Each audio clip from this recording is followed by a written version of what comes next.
తెలంగాణ ప్రజలారా, సిట్ ముందుకు హరీష్ రావు ఒక నోటీస్ ఇస్తేనే టీఆర్ఎస్ పార్టీ యొక్క భవన్కు కార్యకర్తలను తరలించిన హరీష్ రావు, నీకు సిగ్గు. ఇంకా అంతకంటే పెద్ద పదజాలం వాడవచ్చు, కానీ మేము వాడలేము. నువ్వు సిట్టు విచారణ పోవడానికి ఇంత హడావిడి అవసరం?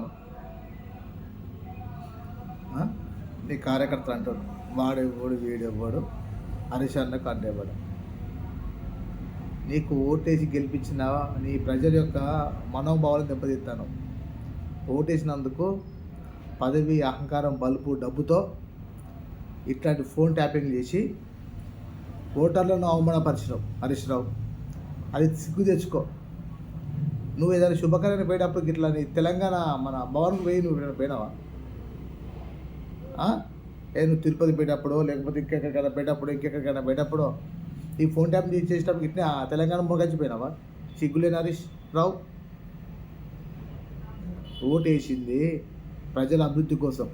నేను ఫోన్ ట్యాప్లు చేయమని చెప్పలే. ఫోన్ ట్యాప్ ఆయన కథం రేవంత్ రెడ్డి వాళ్ళ బొమ్మడి నేను అజయ్ అని నన్ను ఇటు ఇచ్చింది.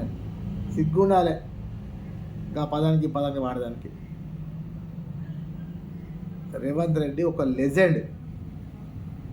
అహర్నిశలు ప్రజల కోసం తనను తాను తగ్గించుకుంటూ తెలంగాణ రాష్ట్ర ప్రజల కోసం శ్రమిస్తున్న వ్యక్తి.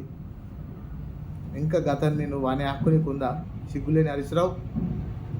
నువ్వు ఎన్ని పొర్లు దండాలు పెట్టినా నీది, మీ మామది, నీ బామ్మర్దిది ముగ్గురు బండారం ప్రజలకు బయట పెడతారు.